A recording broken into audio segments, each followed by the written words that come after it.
Bueno, buenas noches a todos. Bienvenidos a LASPAGAN TV de marzo del 2020, en la cual la doctora Dianora Navarro de Venezuela nos va a presentar el tema estenosis esofágica, una conducta desafiante. La doctora Dianora es de la Unidad de Gastroenterología y Nutrición Pediátrica del Hospital Miguel Pérez Carreño de Venezuela, en Caracas. Y bueno, los dejo con ella. Adelante, Dianora, gracias. Hola, buenas noches a todos.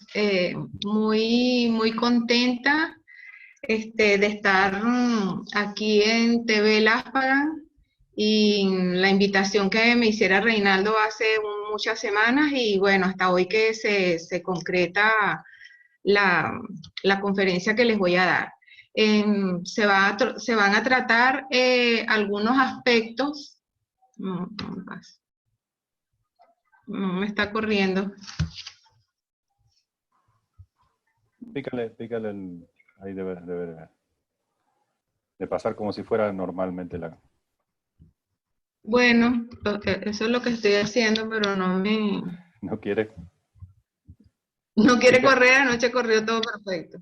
pícale sobre la diapositiva y después pásala con las flechas del teclado si quieres. Ok, ok. Entonces, bueno, voy a hablar de algunos aspectos Ahí está. rápidos de la etiología y la clínica para entonces profundizar un poquito más sobre los criterios morfológicos, tanto radiológicos y endoscópicos, que aparece en la literatura con respecto a algunas controversias que existen en el tratamiento y unos casos clínicos y el tratamiento que hemos aplicado. Entonces, desde el punto de vista etiológico, por ejemplo, en este artículo del doctor Van den Plas, se habla que la estenosis esofágica por los cáusticos es la primera causa y es seguido de anastomótica, de congénita y esofagitis péptica. También hay casos de esofagitis eosinofílica o estenosis distrófica de la epidermolisis bulosa, que yo en mis inicios en la gastroenterología tuve oportunidad de ver algunos casos, y anillo de Chasky. Tenemos que con respecto a la clínica, esta fundamentalmente se manifiesta como disfagia, que puede ser al inicio sólidos, semisólidos o líquidos, y cuando es a líquido ya nos habla de cuál es el grado de severidad de la estenosis.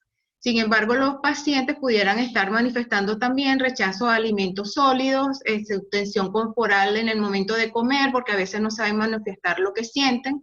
Puede haber tos, vómitos y dificultad para respirar en el momento de la comida y pérdida de peso. Según el criterio morfológico, bueno, tenemos que hacer un estudio contrastado. Nosotros decimos, para acortar las palabras, decimos que es un esofagograma, y tenemos que las estenosis esofágicas son clasificadas como simples cuando son cortas y rectas, focales, pueden permitir o no el paso del endoscopio y son fáciles de tratar. Y hablamos de que son unas estenosis complejas cuando estas son largas, más de 2 centímetros, anguladas, irregulares, con una luz severamente estenosada, que tiene también una fibrosis con un estrechamiento cicatricial y son difíciles de tratar. ¿Ustedes ven las láminas completas en la fotografía? Porque yo no la veo completa. Sí, sí, sí. Entonces, ok. Entonces, también yo agregaría que estas estenosis complejas pueden ser también en forma de embudo, como la que vemos en la imagen aquí, pueden ser circulares o anilladas, a veces son dobles o triples estenosis o en forma de rosario.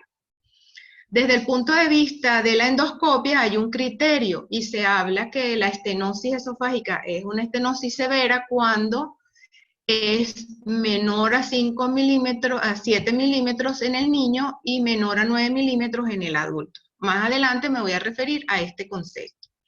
Entonces vamos a ver algunas referencias para contestar algunas interrogantes, por ejemplo aquí en cuanto a la selección del valor. Entonces tenemos que en este artículo del 2016, que fue escrito por un grupo italiano que tenía una experiencia de más de 35 años, entonces en donde ellos comentan tratamientos que lo hacían de forma tradicional y unas nuevas terapias, en líneas generales que no había un consenso con respecto a qué tipo de dilatador usar, si balón o bujías, pero ellos recomiendan que utilicemos los dilatadores con balón cuando son estenosis de tipo inflamatoria, bien sea que estamos en un tratamiento temprano de una esofagitis cáustica, que nosotros lo llamamos unas dilataciones precoces, o si tenemos un paciente con epidermonitis bullosa o una estenosis péptica.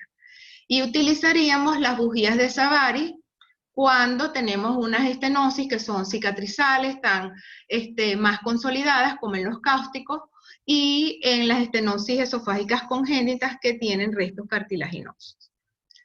Con respecto a lo que también hay en la evidencia, en este artículo del 2017, que es de unos lineamientos o guías de la Sociedad de Endoscopia Europea, en pediatría, tenemos que dicen que las dilataciones con balones también se sugieren en aquellos pacientes que tienen una estenosis menos de 5 centímetros de longitud, lo cual aumenta la tasa de éxito, que con respecto a la insuflación del balón puede haber una duración variable entre 20 hasta 120 segundos, que los diámetros igualmente van a depender del paciente y de la severidad, y que puede ir desde utilizar balones desde hasta 4 milímetros a 22, y que en líneas generales la media de la dilatación en el paciente es de más o menos unas 3 a 4 dilataciones en el paciente, con una tasa de perforación de 1,5.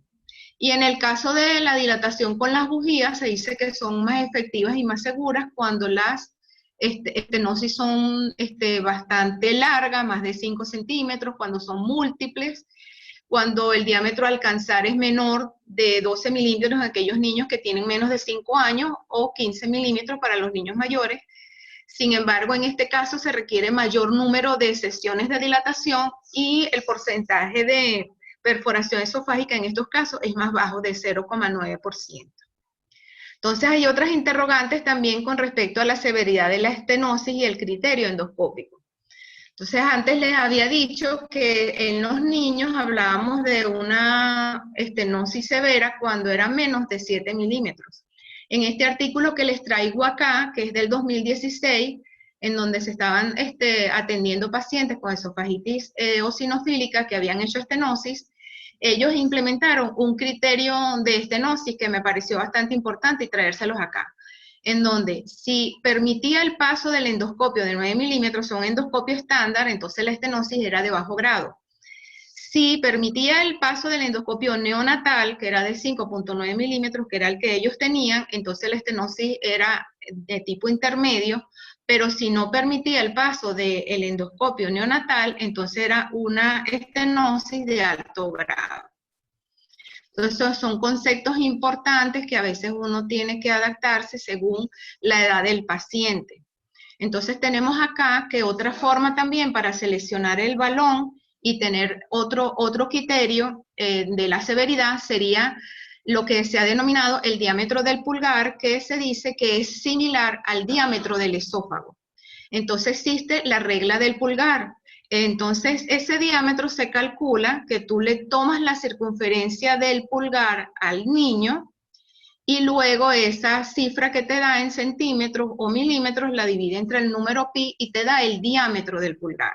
Entonces se dice que si el diámetro del pulgar es entre 4 o a 6 milímetros, porque el niño es menos de 6 meses, o si es mayor, tiene una estenosis severa.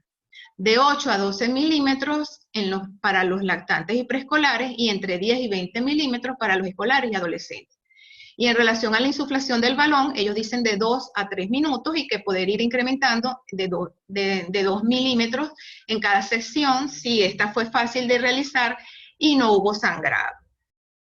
Nosotros en el hospital el año pasado hicimos este trabajo basándonos en ese diámetro del pulgar, que en otra que pudiese ser entonces lo que sería el diámetro esofágico. Entonces nos dimos a la tarea de medir a todos los niños que estábamos en tratamiento con estenosis esofágica postcáustico su pulgar y determinar el diámetro. Y encontramos que para los lactantes el diámetro era de 12,14 milímetros, en los preescolares de 13,19, en los escolares de 13,76 y en los adolescentes de 15 0,17 milímetros. Y en base a eso, entonces nosotros pudimos entonces clasificar el grado de estenosis, no basándonos solo en cuánto nos midía la estenosis, sino cuál era el porcentaje según el diámetro del pulgar en ese niño, y lo clasificamos en leve, intermedia o severa. Entonces aquí les muestro en esta gráfica, en donde la línea azul representa el diámetro de pulgar de cada uno de los pacientes que fueron evaluados, que fueron 35. El diámetro inicial del esófago en el paciente fue este que está en naranja, y luego, determinado el tratamiento de las dilataciones, este que está en gris. Entonces vimos que al dilatar al paciente nos estábamos acercando bastante a lo que sería el diámetro del pulgar, es decir, al diámetro esofágico en condiciones ideales. Entonces esto es un método que nos permite seleccionar tanto el dilatador o el diámetro del dilatador usar y hasta qué diámetro podemos alcanzar en cada paciente. Tenemos que, además en las referencias, también algunas interrogantes con respecto a el paradigma y la regla de los 3. Entonces tenemos acá que en estas guías que les mencioné anteriormente del 2017, ellos dicen que todavía no hay consenso sobre el tamaño del dilatador que vamos a usar en cada sesión. Sin embargo, la regla de los 3 sigue estando vigente. Y la frecuencia de las dilataciones, solo las necesarias para disminuir los síntomas y la severidad de la estenosis. Igualmente, los estudios refieren que las dilataciones deben hacerse cada 3 semanas, pero eso a veces uno tiene que individualizar de repente, dependiendo de la severidad del caso. Entonces, con respecto a ese paradigma que nosotros, al encontrar una resistencia moderada, no vamos a utilizar más de 3 dilatadores consecutivos, es decir, que solo vamos a incrementar 1 milímetro, un milímetro por sesión, es decir, 3 milímetros por sesión. Entonces ya en los últimos tiempos se dice que esto, sin embargo, no tiene un basamiento científico, que al inicio se hizo para también evitar que las personas o los endoscopistas actuaran de manera muy agresiva y condicionar el aumento en la aparición de complicaciones, en especial la perforación. Entonces se dice que en la dilatación, por ejemplo, que hacemos nosotros con balón, se dilata con frecuencia más que lo prescrito en esta regla de los 3, que a veces tú no estás considerando que vas a aumentar, incluso puedes aumentar de 4 hasta 5 milímetros, y que eso no va a aumentar el riesgo de las complicaciones. Igualmente, ellos estudiaron retrospectivamente también, hubo unos casos de hasta más de 2.000 dilataciones en 270 pacientes y no encontraron que en algunos casos se incumpliera esa regla de los 3 y que aumentara el riesgo de eventos adversos.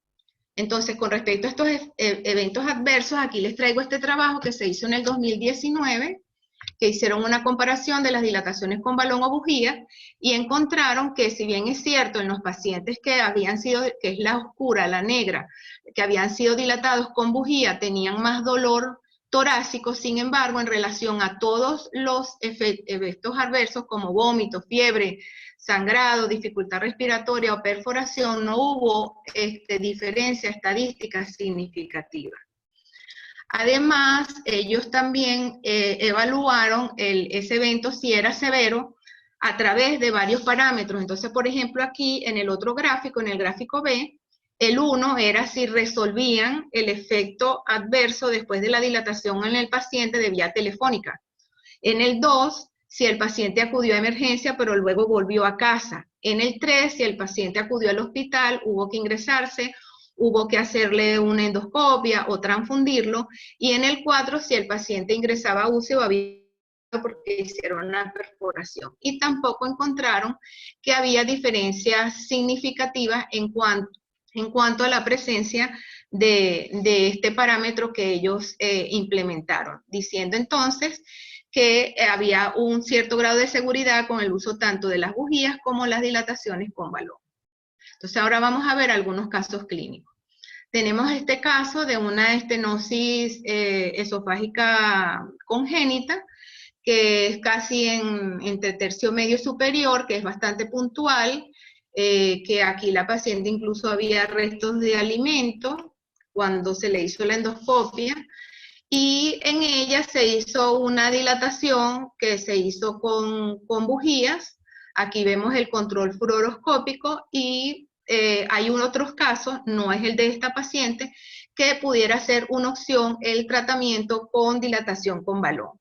Al respecto, dicen que no hay un tratamiento estandarizado en el 2018 en este artículo argentino con respecto al tratamiento de este tipo de estenosis. En las estenosis esofágicas simples, que son posanastomóticas, entonces se dice que estas pueden recurrir entre 9 y un 48%, que son unas estenosis cortas, de menos de 1 centímetro, y el tratamiento puede ser dilatación con bujías y balón. Usualmente nosotros en la unidad lo hacemos con bujías. En este caso que les muestro acá, se hizo con bujía. Pero sin embargo se dice que la dilatación con balón, sobre todo en las correcciones de atresia, es bastante factible y seguro en el 90% de los casos. La perforación es bastante baja, el 50% de los niños va a requerir más de una dilatación, y se dice que cuando requiere más de 10 dilataciones, entonces el paciente está indicado entonces a hacer un tratamiento quizás quirúrgico. En este caso que les muestro acá, este es un preescolar de 5 años que tenía una atresia esofágica de long cut y se le hizo un ascenso gástrico. Y entonces aquí es siempre en la unión esófago gástrica, entonces él había presentado disfagia, además de a veces atascamiento de algunos alimentos. Entonces esta es una semilla de tamarindo, también le hemos sacado una de mamón, y cuando vemos aquí la imagen, después vemos que hay una estenosis y una pequeña torsión. En este caso, nosotros dilatamos a este paciente con bujías y además le hizo tratamiento intralesional con triancinolona. Al respecto, y este tipo de estenosis anastomótica, se habla que puede ser tanto bujías o balón, o poder combinar. Se puede hacer la esteroide intralesional y también colocar mitomicin C, y en casos en que se hace la incisión endoscópica se ha encontrado que es eficaz pero a corto plazo, y el stent recubierto pudiera ser una opción. Ahora, con respecto al stent, habría que ver la localización, porque en este caso de este paciente que les mostré, como es muy cercano hacia el esfínter esofágico superior, a veces no es una verdadera opción. Y les traje esta lámina acá, en donde señalo la cicatriz de la cervicotomía, y el paciente cuando él se está alimentando con alimentos sólidos, y él siente como una presión y que no traga bien, entonces él se hace una pequeña presión ahí a nivel de la cicatriz como para ayudar la deglución, y entonces esto habla también que aparte de las estenosis, estos pacientes también tienen sus trastornos motores de base. Este es otro paciente que era un anillo de Chasky, lo habían evaluado una primera vez y los estudios eran compatibles con una acalasia. Sin embargo, pedimos una reevaluación y a la endoscopia, entonces decíamos, bueno, acalasia no era porque se le reportaba que tenía motilidad esofágica. Entonces se le hizo una endoscopia, este es un paciente que viene referido del interior del país, y vemos que aquí al fondo está el anillo, aquí vemos el anillo y aquí al fondo vemos la unión gastroesofágica. En ese momento, entonces el paciente le hicimos una dilatación con bujías y alcanzamos hasta un diámetro de 12.8 milímetros. Posteriormente, 7 meses después, el paciente vuelve otra vez con disfagia, y en ese momento hicimos un tratamiento combinado con los recursos que teníamos. Le hicimos una dilatación con balón, y como no podíamos alcanzar un diámetro mayor, entonces utilizamos después unas bujías y logramos hasta un diámetro de 14 milímetros. En estos casos se dice que las recomendaciones es una dilatación con balón. Si es recurrente podemos hacer una incisión endoscópica también un stent recubierto pudiera ser una opción, y es muy importante que el manejo de la indicación de los inhibidores de bomba de protones en estos casos, en estos pacientes, porque se acompaña a veces de reflujo gastroesofágico y de hacer biopsia, porque hay un porcentaje de niños con esofagitis eosinofílica que pudieran estar manifestándose de esta forma. Entonces, como diagnóstico diferencial. En las estenosis de tipo péptica, el tratamiento es controversial. La mayoría de los casos que nosotros hemos visto en la unidad son niños ya adolescentes, pero portadores de un trastorno del neurodesarrollo importante o severo, tipo parálisis cerebral. Y la literatura dice que se puede hacer un tratamiento combinado con esteroides y dilatación. Además, en la unidad, nosotros, además del esteroide, los inhibidores de bomba y la dilatación, a veces manejamos estos pacientes con gastrostomías quirúrgicas, porque en algunos casos a veces la estenosis es bastante severa, y a veces utilizamos el método de la dilatación retrógrada. Si es una estenosis esofágica compleja postcáustico, la primera opción es la dilatación con bujías de Savary. Aquí, por ejemplo, tenemos este caso de este paciente que es una estenosis media inferior bastante larga. Entonces nosotros tenemos como norma en la unidad que todas las dilataciones, todos los pacientes que vamos a utilizar unas bujías menores de 7 milímetros, hacemos este procedimiento en quirófano. Si ya logramos unas dilataciones y vamos a utilizar unos diámetros mayores de 7 milímetros, lo hacemos en la sala de endoscopia. Eso para evitar tanta anestesia general, fluoroscopia en el paciente y más complicaciones. Y las irradiaciones tanto para el niño como para el personal. Sin embargo, a veces a ellos les ponemos también el peto, que aquí no se ve, en el área genital para protegerlos. Y vemos aquí que hay como un doble, aquí tenemos el Savary que está entrando para la dilatación, y tenemos otro que nos permite medir, porque hemos desarrollado una técnica de hace más de 20 años, que ubicamos primero la guía y vemos hasta dónde nos llega la camilla, hasta cuál es la penetración que hemos hecho en el cuerpo, en el esófago, en el cuerpo esofágico, y luego vamos midiendo para así guiarnos cuando no estamos utilizando la fluoroscopia. Ahora, las dilataciones con balón también es una segunda opción en estas postcáusticos, pero estas tienen que ser cuando son un poco más puntuales, no son tan largas, y la recomendación es emplear una menor presión de dilatación inicial e ir aumentando progresivamente. Y en la literatura, en líneas generales, se habla que puede ser de 1 a 3 semanas, pero lo usual es que se haga cada 3 o 4 semanas las dilataciones con balón. En esta estenosis postcáustico, este es un caso que tenemos de un paciente que nosotros no pudimos introducir la guía de Savary, porque pueden ver que él tiene múltiples, tiene 3 estenosis. Entonces, pero los padres no querían llevarlo a cirugía y insistían que el niño estaba comiendo. Entonces le hicimos el esofagograma y comenzamos a medir desde el esfínter esofágico superior hasta donde teníamos la primera estenosis, luego cuánto nos medía esa estenosis desde la primera hasta la segunda, cuánto medía hasta aquí y dónde teníamos la tercera, para entonces empezar a hacer un tratamiento combinado en este niño.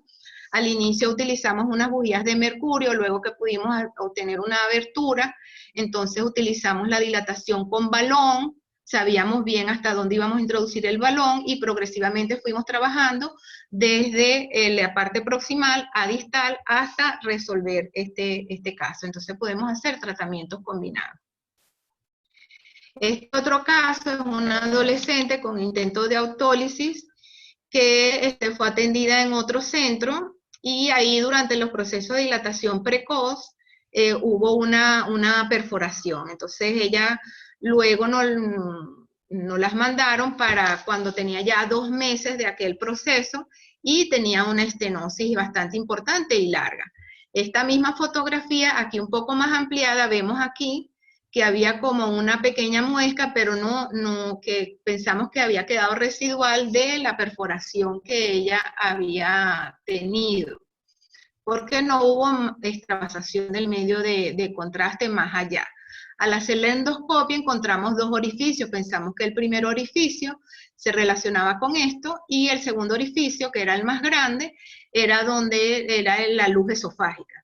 Entonces hicimos en fluoroscopia, con control fluoroscópico, intentamos pasar la guía y esta guía no progresó. Entonces mandamos a la paciente a cirugía, pero hubo algunas dificultades en su atención en la parte quirúrgica y entonces vuelve nuevamente a nuestra unidad y entonces comenzamos nosotros con nuestras mediciones a ver cuánto medía, a ver si podíamos hacer algo y ella estaba un poco más estenosada. Entonces nosotros en estos casos hemos utilizado o una guía AMPLAS, que es una guía que utilizan en hemodinamia, que tenemos un servicio adjunto al nuestro, que la usan, o una guía hidrofílica de las que usan en las vías biliares. Entonces intentamos, a ver, como el orificio era muy pequeño y no permitía el paso de la guía de Savary, entonces utilizar este tipo de guía para introducir el dilatador más pequeño, que era el de 5 milímetros.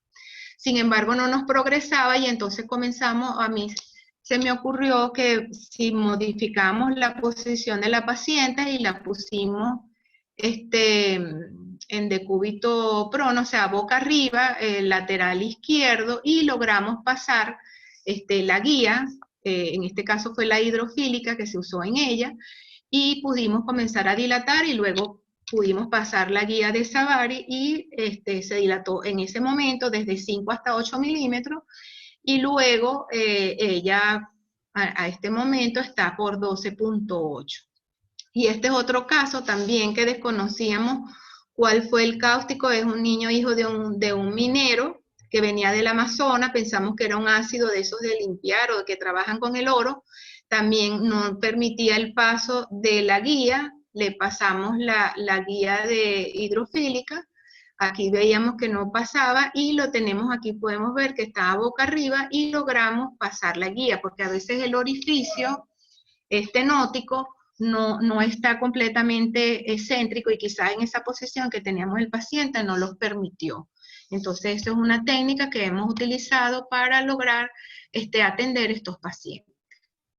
Ahora, ¿qué pasa cuando falla el tratamiento? Entonces pudieran haber algunos factores de recurrencia, que son cuando son cáusticos, cuando son complejas, que si es proximal o péptica o hay alguna patología asociada. Entonces vamos a ver acá que los criterios de Conan, que están ya descritos desde el 2005, hablan que estas estenosis esofágicas son refractarias cuando, a pesar de las dilataciones, hay una incapacidad para mantener el diámetro del esófago más allá de 14 milímetros en 5 sesiones en 2 semanas. Esto es en adultos. Y la recurrencia de que no puede mantener entonces ese diámetro de 14 milímetros por 4 semanas. Nosotros en el hospital hemos hecho como una adaptación en relación a los niños. Sabemos que los niños a veces vienen domicilios lejanos, se enferman frecuentemente, hacen procesos infecciosos, entonces no podemos decir que la terapia de la dilatación no ha sido efectiva, sino que hemos tenido mucha intercurrencia que lo complican. Entonces nosotros decimos que para nosotros es refractaria cuando él se mantiene un esquema de dilatación después de 8 semanas, no podemos progresar el endoscopio hacia el estómago, un endoscopio estándar de 9 milímetros y el paciente tiene disfagia, porque a veces logramos pasar unos dilatadores hasta 12.8, pero sin embargo no podemos lograr estar en el estómago, lo que quiere decir que no hemos resuelto esa estenosis. Y es recurrente igual cuando después de 4 semanas no mantiene el diámetro esofágico. Y en relación al diámetro esofágico decimos que para los niños preescolares puede ser un diámetro de 9 a 12 milímetros y para los niños escolares y adolescentes de 12 a 14 milímetros. En base a eso, nosotros se hizo un trabajo con la doctora Elaine en nuestra unidad, un trabajo preliminar. Entonces teníamos 13 estenosis complejas de 20 niños y en ellas 10 tenían más de 20 sesiones de dilatación con Savary, 3 se le hizo combinada Savary con el balón y a 12 se le puso la triamcinolona intralesional.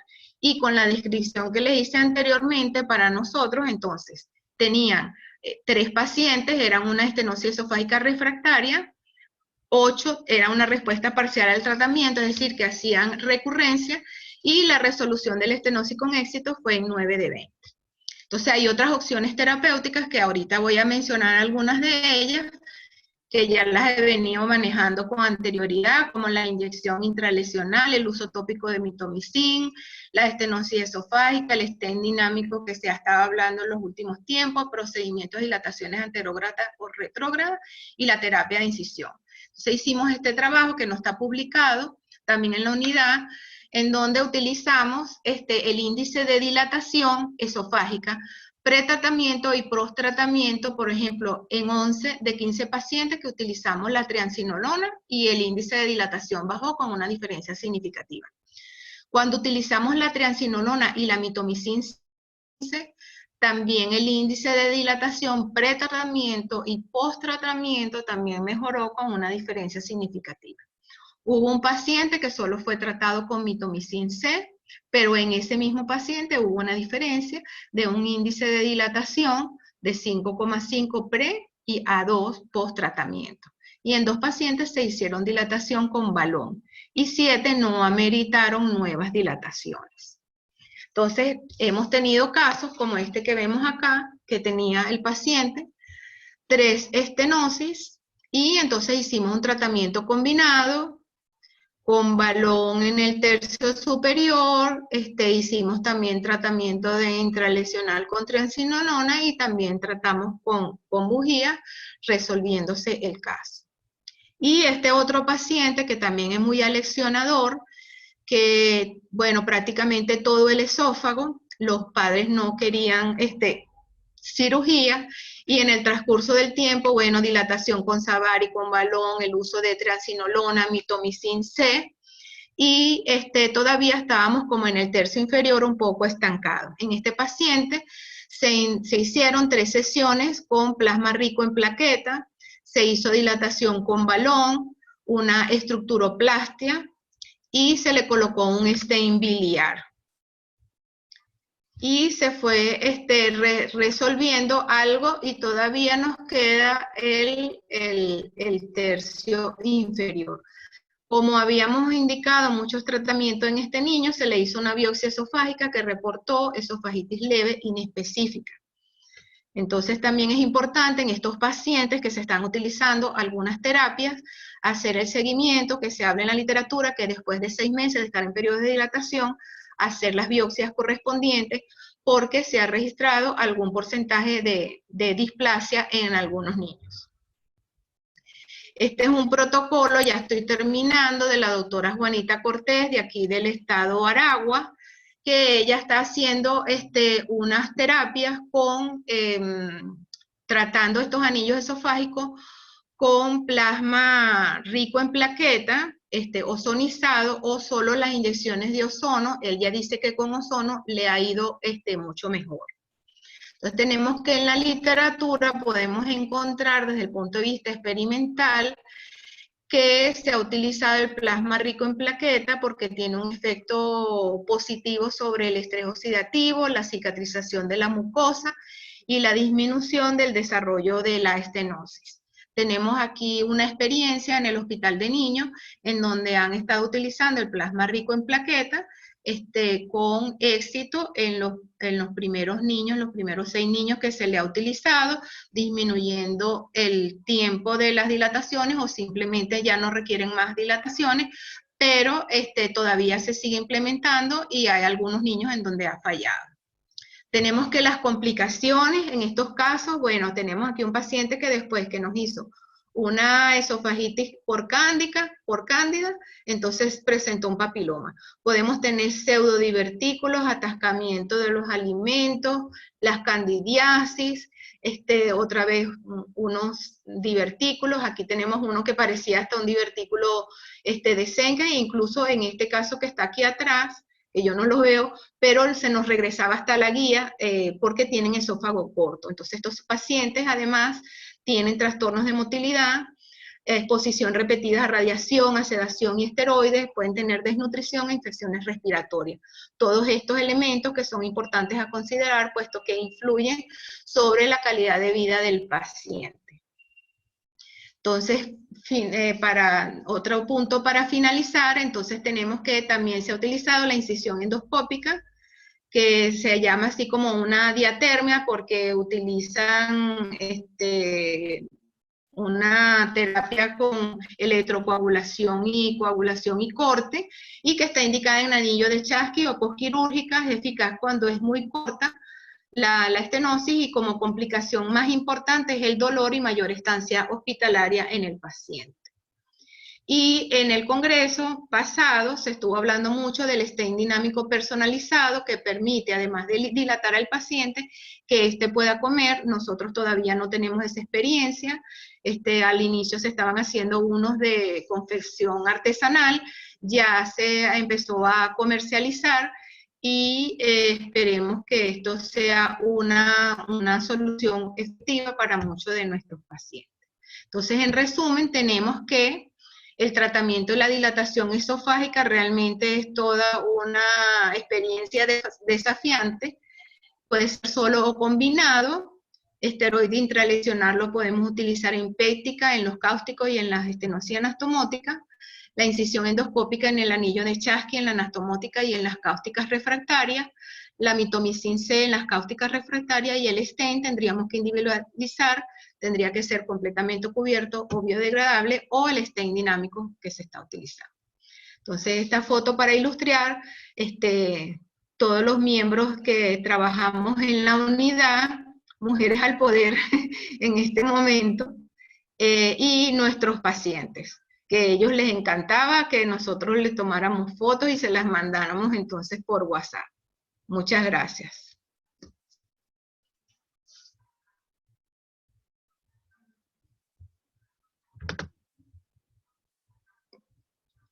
Entonces, no sé si se abren las preguntas.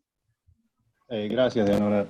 Perfecto. Bueno, ya empezaron a caer algunas preguntas, te las voy a ir haciendo mientras las puedes ver en el chat abajo. La primera pregunta es del doctor ok. Polidoro. Abro el chat. ¿Ya? ¿Lo viste? Excelente exposición. Sí. Dice, voy a tratar de traducir, el doctor si no me dice si estoy mal. Dice, ¿cuándo utiliza omeprazol en el periodo de interdilatación? ¿Lo utiliza siempre o tiene algún criterio específico para indicarlo? Bueno, cuando estamos en el periodo de las dilataciones precoces, que todavía el paciente está con bastantes lesiones esofágicas, a veces el tratamiento es prolongado. Entonces, a veces nosotros lo que hacíamos era que intercalábamos después de unas 8 semanas el inhibidor de bomba, entonces poníamos ranitidinas o utilizábamos sucralfato, dejábamos descansar un tiempo y volvíamos a reiniciar. Porque, bueno, sabemos todos los efectos colaterales que tienen los inhibidores de bomba. Y ahora con esto de la ranitidina, que no la debemos usar, entonces también se nos acorta un poco la terapia en este tipo de pacientes. Además, les indicamos una dieta blanda mecánica, y utilizamos en algunos el uso de procinético, porque sobre todo cuando el paciente a veces nos refiere que tiene como dificultad para la ingesta de los alimentos, entonces nosotros a veces asociamos el uso de procinético, porque sabemos también que no solo tienen muchas veces el esófago quemado, sino también el estómago, tienen cicatrices también a nivel del fundus gástrico, y también entonces tienen como una especie de gastroparesia en estos pacientes.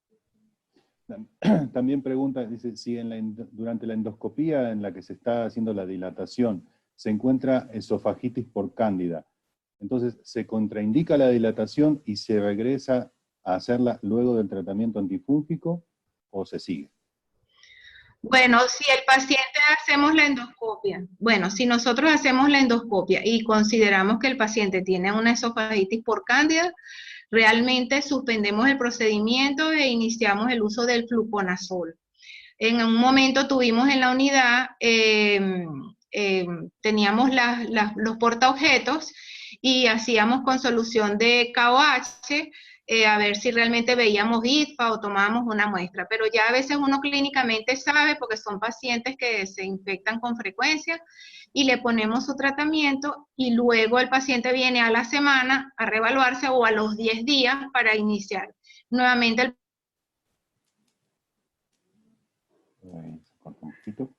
tiene una bacteremia o una viremia o una fungemia. Entonces debemos considerar todos esos aspectos para no añadir una comorbilidad en el niño. Ok. Bueno, te saludan y te agradecen y te felicitan de toda Latinoamérica, ya lo sabes. Sí. El doctor Luis Ramírez dice que independientemente del tipo de tratamiento, siempre se deja el IVP y por cuánto tiempo. Bueno, eso a veces uno tiene que individualizar. Hemos tenido pacientes esos que son severos que lo toman por muchos meses. Pero entonces, bueno, en niños no han hecho tantos estudios, pero nosotros entonces estamos pendientes si el paciente tiene un sobrecrecimiento bacteriano de intestino delgado, porque esté distendido, porque tenga flatulencia, porque les ponemos complejo B, porque sabemos que a veces se acompaña de quizás de algunas alteraciones a nivel de la mucosa gástrica. Bueno, son algunas cosas que uno tiene que considerar en este grupo de pacientes. Si el riesgo de osteoporosis a veces no lo podemos medir porque incluso las máquinas no están adaptadas para ver cómo está la distribución ósea en ese paciente, pero bueno, hay que considerar muchas cosas. Y en el caso en que eso los predispone también para neumonías en la comunidad, entonces, bueno, uno empieza como a individualizar, pero es cierto, hay muchos pacientes que en forma indefinida, a veces hasta uno se le olvida de preguntar si está tomando el inhibidor o por cuánto tiempo, no que si lo está tomando, sino que cuánto tiempo tiene tomando el inhibidor. También el doctor Luis Ramírez pregunta de qué opinas del manejo del sucralfato antes de la endoscopía inicial en pacientes con ingesta de cáustico. Bueno, antes de la endoscopia inicial no, porque entonces uno puede haber modificaciones de los hallazgos que vamos a ver a la endoscopia, e incluso uno puede decir, bueno, el resto de alimentos es el sucralfato o es una cándida. Entonces nosotros sí lo indicamos es después, porque bueno, por su efecto citoprotector y lo damos a veces, dependiendo cuando es muy severo, iniciamos un esquema que a veces lo traspolamos de cuando cuando ponemos el tratamiento en pacientes con varices esofágicas que están sangrando, que usamos sucralfato.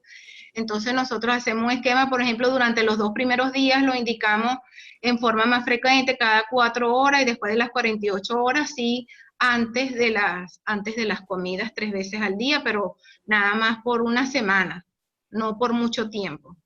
Ok. El doctor Carlos Cuadro, de Colombia, si no recuerdo mal, bueno, te felicita por la exposición y te pregunta que qué experiencia has tenido con la utilización de stent biliares completamente recubiertos en el manejo de estenosis post-anastomíticas con fístulas refractarias en niños con atresia. ¿Y cuánto tiempo dejan el stent? Bueno, tenemos un caso que se utilizó el stent de tipo biliar, porque el problema de los stent con los niños es el tamaño.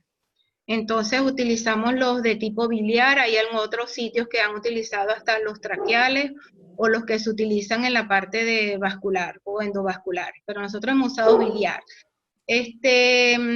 No, realmente no son tan efectivas, a veces para el manejo de las fístulas es un poco complicado. El tiempo en que vamos a mantener ese stent, se dice en la literatura que debe ser de 2 a 4 semanas. Pero hemos tenido casos en donde se ha prolongado hasta por unas 6 semanas. Incluso hay un caso que mostré en el congreso, que era una niñita después de una ingesta de pila, de una pila de esas de botón, de una batería de botón, que hizo una fístula y esa estuvo varios meses. El problema con los stents es que a veces pueden migrar o se impactan de alimento, o a veces hacen un tejido o aunque es completamente cubierto, alrededor puede haber algún tejido de granulación. cuando hemos tenido algunos pacientes con impactación de alimentos, o una mucosa por encima o por debajo que está muy congestionada, entonces nosotros indicamos esteroide endovenosa, ponemos antibióticos, e incluso a veces hasta antimicóticos, para poderlo retirar, porque a veces se incrusta un poco. Pero es difícil el manejo de los casos que se complican con fístula, porque es como una complicación secundaria a la colocación del stent. La doctora Wagner, Marta Wagner, que por cierto cumpleaños, creo que mañana. Sí, la felicitamos por el chat. Te pregunta que respecto de la mitomicina C en pacientes con estenosis cáutica, ¿podría referir la dosis y la forma de instilación? Bueno, la dosis siempre la reviso, porque a veces depende la dosis que vamos a utilizar de la presentación de la ampolla que tengamos. Entonces, pero en líneas generales, el procedimiento que nosotros utilizamos en la unidad es que primero dilatamos al paciente, bien sea con Savary o con balón, luego volvemos a entrar, utilizamos con un rociador, y estamos pendientes, si son niños menores de 15 kilos, utilizamos como un cc rociándolo. Si es mayor de 15 kilos, podemos utilizar hasta 2 cc. Hemos tenido varios casos, pues lo utilizamos es con un rociador. Hay en otras partes, en otras unidades que lo utilizan en forma tópica, con un algodón. Una vez hubo un caso cuando se empezó a utilizar ese tratamiento que se hizo un taller aquí en Venezuela y lo inyectaron en el paciente y hizo hasta un absceso esofágico. Entonces nosotros lo utilizamos con el rociador y luego con el balón tratamos de que se pegue a las paredes del esófago, volvemos a insuflar el balón y posteriormente desinflamos el balón y lavamos. Y hasta ahora nos ha ido bien. El problema es que tuvimos algunos casos que los niñitos hicieron una leucopenia. Entonces, nos daba un poco de temor. Entonces, solo escogemos al paciente a que se le va a poner el tratamiento. Además de que este es un medicamento que, como es antineoplásico, en el hospital no sale por farmacia para la unidad de gastroenterología, sino para hematología o oncología. Entonces, a veces era un poquito problemático conseguirlo. Bueno, el doctor Roberto Aranzamendi nos pregunta que si tienes o nos puedes compartir un cuadro con el resumen de las casuísticas en total. Luego si quieres, lo compartes. Bueno, después puedo compartirle o poner esta conferencia en PDF y compartirla. De hecho va a estar en laspagan.org para que la puedan ver en un par de días. Ok. Bueno, Milton Mejía, nuestro amigo, dice que si crees que deberías utilizar siempre post-dilatación un protector gástrico o un citoprotector para el esófago y el estómago. Bueno, si hicimos posdilatación y nos parece que realmente lesionamos bastante la mucosa, a veces utilizamos el sucralfato, pero 5 días. Y utilizamos el inhibidor de bomba por unos 10 días. Pero a veces el paciente, lo que pasa es que algunos pacientes que son más severos, a veces las dilataciones son semanales.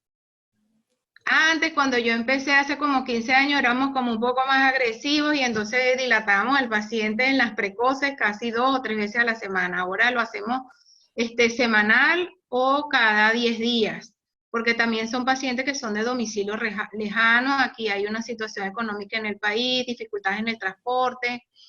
Entonces, esos son pacientes que no podemos hospitalizar, sino que vienen de manera ambulatoria. Entonces, bueno, generalmente eso es lo que uno hace.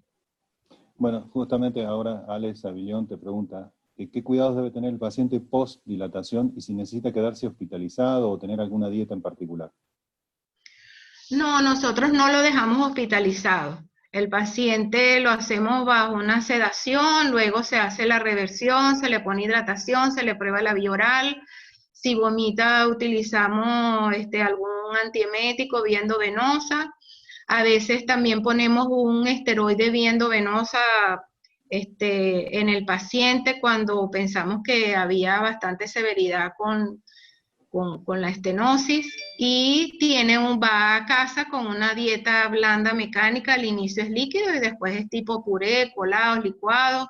Los enseñamos a masticar, a veces ellos van hasta terapia de glutoria, en un servicio adicional, porque hay que enseñarles tanto a las madres como a los niños cómo deben ser los alimentos, que no deben ser alimentos cortantes, ni concha de pan, ni concha de arepa, que aquí comemos muchas arepas, que es nuestra comida fundamental, ni cosas de tostitos, platanitos, nada que sea duro, ni que raspe, ni que corte. Entonces, todas esas recomendaciones se le da al paciente, pero se va a casa una vez que ya él ha tolerado la dieta. O sea, que Perfecto. pasan varias horas en observación y después egresan. Perfecto. Carla Arauz te pregunta que cómo se coloca el plasma enriquecido en plaquetas en el tratamiento de la estenosis esofágica. Bueno, ese es un procedimiento que, bueno, es como autólogo. Al paciente se le extrae la sangre, se centrifuga, se separa lo que es el plasma y se colocan alicuotas de 0,5, así como de 0,5 cc en los 4 cuadrantes, igual como lo hacemos con la triancinolona, de la misma manera, después que el paciente ha sido dilatado. Ok. ¿Qué experiencia tienes con terapia incisional? Pregunta Néstor. Bueno, en realidad puse algo para mostrar. Yo no tengo experiencia en terapia incisional. La mayoría de los trabajos publicados son en adultos. El problema a veces de utilizar estos equipos es el canal de trabajo, porque si estamos trabajando con un endoscopio de tipo pediátrico, a veces el canal de trabajo, que es menor de 2.2, no permite el ingreso de muchos accesorios, pero yo no tengo experiencia en hacerlo. Aquí en el país, terapia incisional, la doctora Iliana González en la parte de pediatría, que ella es endoscopista intervencionista. Entonces ella sí tiene algunos casos en donde ha hecho esas terapias. Perfecto. Mayra Medrandra desde Ecuador nos pregunta que en el caso de la colocación de un stent biliar completamente recubierto, ¿cuánto tiempo después recomiendas su extracción? Dice que ella tuvo un paciente, lo cuenta un poquito, y que lo extrajo a las 8 semanas, y que ahora la niña se alimenta por vía oral sin problema y con buena ganancia ponderal.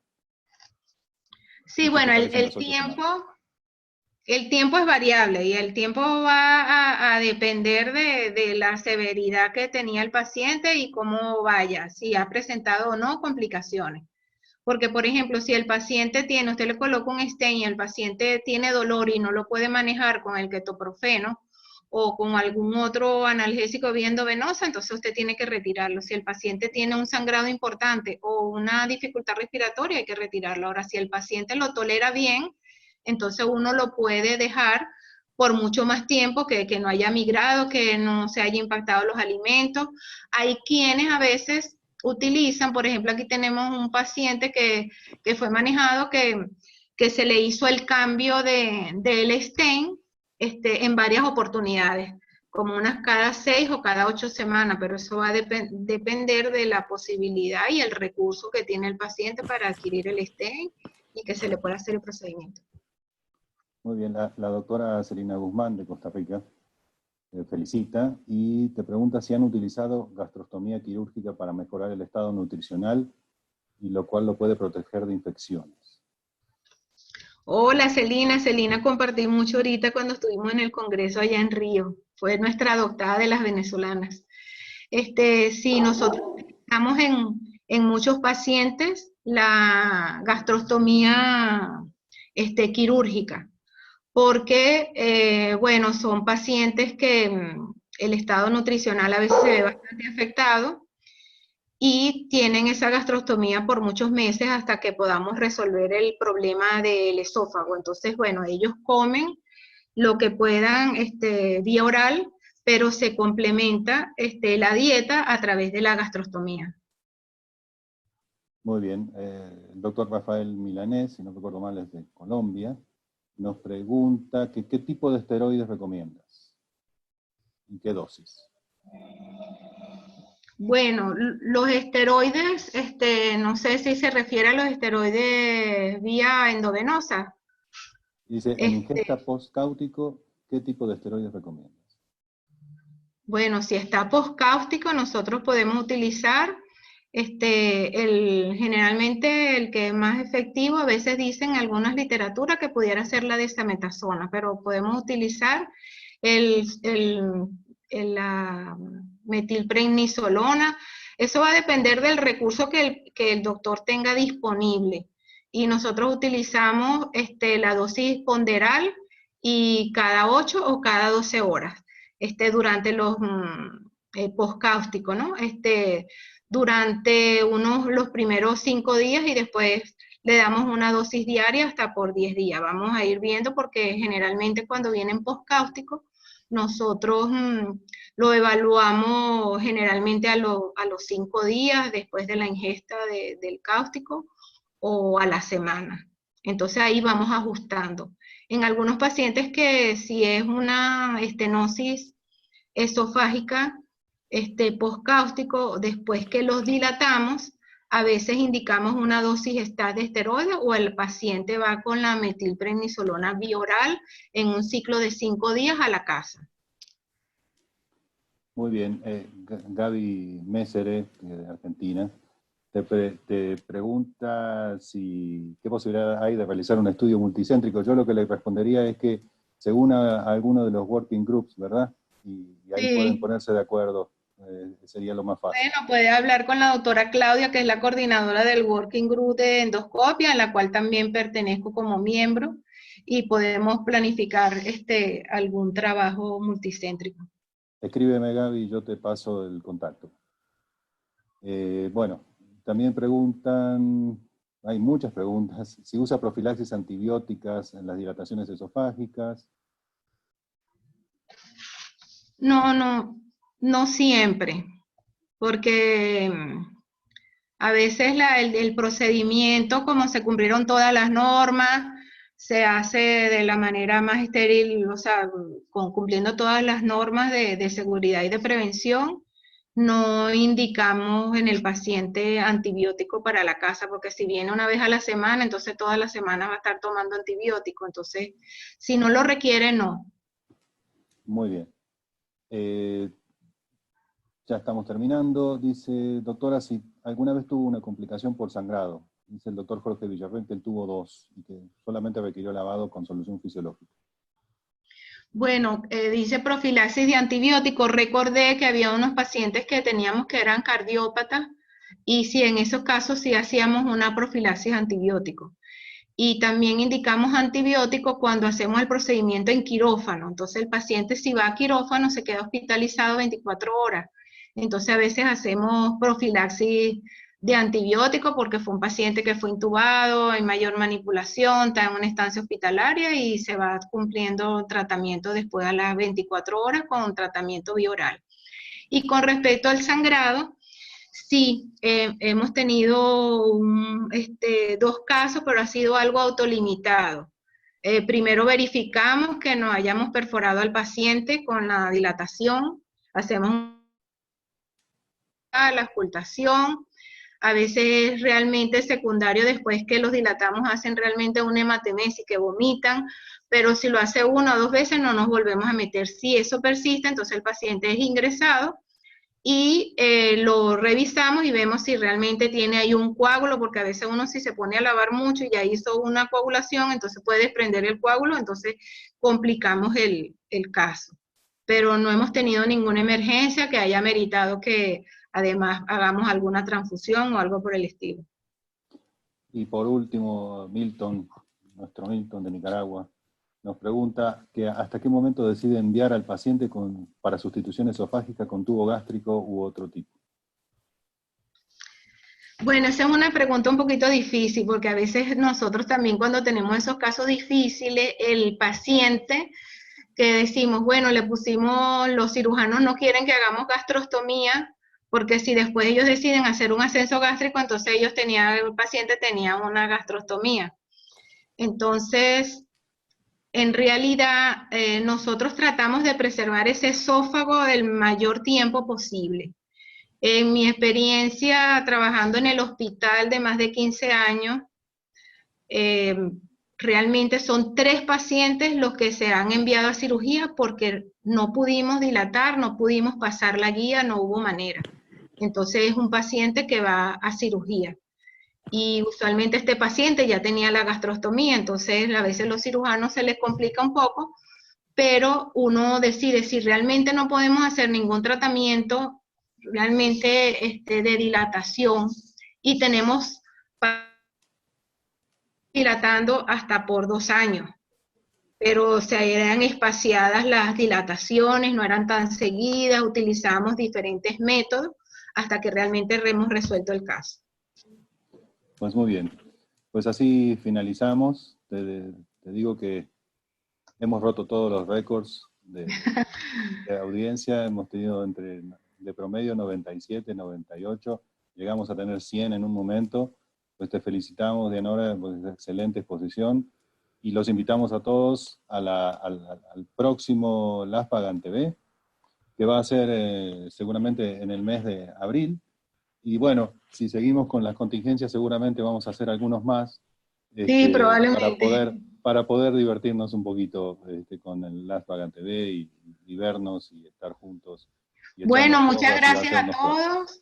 Qué bueno que nos pudimos conectar bastantes personas y que es importante, por lo menos para mí, transmitir mi experiencia y lo poco que sé con respecto a algunas cosas, porque así nos ayudamos a todos y podemos en beneficio de los pacientes. Y bueno, yo estoy a la orden, cualquier cosa me pueden conectar por mi correo electrónico o tú le das mi teléfono y me conectan por WhatsApp. Muchísimas Bueno, gracias, feliz Dianora. noche para todos. Gracias, buenas noches a todos. Nos vemos en el Hasta próximo luego. LASPAGAN TV. Ok.